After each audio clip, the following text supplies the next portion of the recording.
Hey, what's going on YouTube? My name's David and welcome to my second PC gaming Q&A. I made this series as a way to interact with my subscribers and answer questions. The best way to get your question answered is by posting a comment. I also have a Twitter, so you can tweet me if you're not on YouTube. Each week I'll choose several good discussion topics to address. The questions can range from anything related to PC gaming, PC building, or gaming in general. The gameplay in this video is Crysis 3 with all settings maxed out. I'm playing on the map Skyline with the Typhoon submachine gun. In the first clip I get a 27 kill streak, could have gotten more, but kill streak rewards like the gunship don't reset until you die. Putting it generously, the other team wasn't too experienced, so I played down to their level and started derping around for fun like hip firing with Magnum instead of going full try hard. Remember though, these Q&A videos are just my suggestions and only you can ultimately decide what you want. With that said, let's do this. The first question comes from Machete Ninja 86 and he asks, what do you think the price point for the GTX 800 series will be?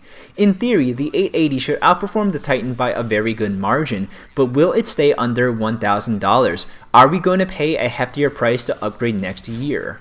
It's always fun to speculate about future graphics cards. To get a better idea of what going from Kepler to Maxwell will be like, let's take a look at what happened when Nvidia went to Kepler from Fermi. When the GTX 580 launched, it was $500. The GTX 680 launched at the same price and performed 35 to 40% better. The most improvement occurred at higher resolutions. It makes sense that Maxwell would follow this trend in terms of high resolution performance like 1440p or 5760x1080 because it will have a higher core clock and better performance per watt, but in addition to that it will have higher VRAM, higher memory bandwidth, and higher memory clock speeds. In looking at current generation cards, the Titan is out there by itself. It's not named using regular Nvidia naming conventions, and what Nvidia plans to do with the Titan is anyone's guess, and the price still hasn't dropped even though the 780 gets within 5 to 10% of its performance for $350 less. So I think it's most fair to compare the Maxwell 880 to the 780. A conservative estimate would say that the 880 would be 20 to 25% better than the 780, at the high end maybe 40% better than the 780. The best case scenario says the price will be the same as the 780's launch price, $650, which is ridiculous for a flagship GPU because the flagship GPU of the 600 line was the 680 and it only launched at $500. The wildcard in this equation is the Titan launch price and its current price. It sold well when it launched, so a guess at the price point of the 880 will be as risky as guessing the weather the day it launches. The next question comes from Lageckos, that how you pronounce it, and he asks, why are AMD processors so much less, I guess you mean in price, than Intel? AMD versus Intel is a common debate in the PC gaming community, as much as AMD versus Nvidia in GPUs. I will start by saying that both are great companies with solid products. There is no one good reason why AMD is cheaper than Intel, but possibly the biggest reason is that AMD is marketing towards a very select demographic and want to be widely known as the value-oriented choice, the budget-oriented choice. Intel has a higher profile, especially in marketing, and they have a richer history in computing innovation, so part of the price discrepancy is the brand. At the lower end to mid-range CPU market, you will find any CPU from either company that matches your price per performance goals, but at the high end, Intel pulls away. You will get more performance for more price, but the ratio decreases as diminishing returns kick in. AMD has lower price per CPU core, but Intel has a higher powered core or thread per core and its cost. AMD performs very smoothly on light multitasking such as web browsing, downloading games, and having movie windows simultaneously open, but in very processor intensive applications it's another story entirely. Video rendering, streaming games, and recording are where Intel's higher end processors perform better. That's another reason why Intel tends to be pricier. It's better at all-around computing instead of just gaming.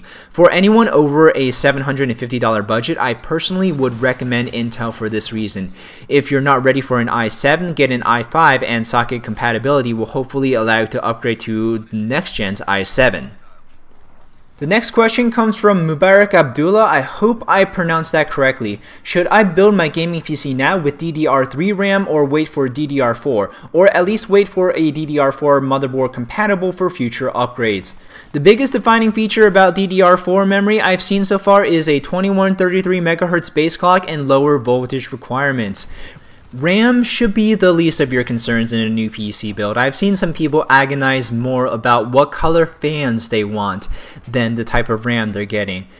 Current high-end RAM can do 2133 MHz and higher, and in terms of real-world performance, higher RAM speeds have little measurable difference. As long as you have 8 gigs of total RAM, you should be good through the year. The following question is from Brandon Fresh Miner, and he asks, is it worth spending an extra $20 to $30 on a MOBO for SLI or Crossfire, or should I use that money towards a better single GPU? I am assuming you mean dollars, but correct me if I'm wrong. $20 to $30 in the way of graphics won't give you a huge gain. Getting a motherboard that ensures you can do SLI or Crossfire down the road is a much better investment. So your $20 to $30 in this case is better spent on motherboard quality than graphics. Next up is Zero Edit, who asks, I'm making a gaming PC, but I'm stuck between the HD 7850 and the HD 7770. I'm on a budget build and I don't play much. Is the 7770 going to play Battlefield 4 on medium at 1080p with 30 to 40 frames per second? I've taken a look at a few 7770 benchmarks for Battlefield 3 and it does 35 to 40 frames on high. I predict that Battlefield 4 will be 10 to 25% more graphically intensive than Battlefield 3, so turning down settings to medium in theory should be no problem for you to hit 30 to 40 frames per second on a 7770. Battlefield 3 will be an AMD Gaming Evolved title, so it will be better optimized for AMD cards. However, I do recommend you get a higher end card to play at 60 frames per second on any graphical settings at least, because the difference between 30 frames per second and 60 frames per second is more helpful than graphical quality when playing multiplayer. Seriously, the difference is like night and day, and this is coming from a gamer that plays on 144Hz monitors, so take my word for it. The final question in this video comes from EvilF23, and he's basically asking, what's the advantage of a graphics card with 4 gigs of video RAM compared to a graphics card with 2 gigs of video RAM? The answer is that high amounts of video RAM will help with performance at very high resolutions with anti-aliasing. So at resolutions like 1440p or 5760x1080, if you have sufficient video RAM, your video cards will not bottleneck. But for a single 760, the amount of video RAM won't matter unless you plan to go SLI later on, because you probably won't have enough power in that single GPU to run high resolutions with anti-aliasing in the first place, so your amount of video RAM will not be relevant at the resolutions that you play at. The 760 is a card that is marketed at 1080p gaming, so unless you're going SLI, you won't have to worry about playing at higher resolutions.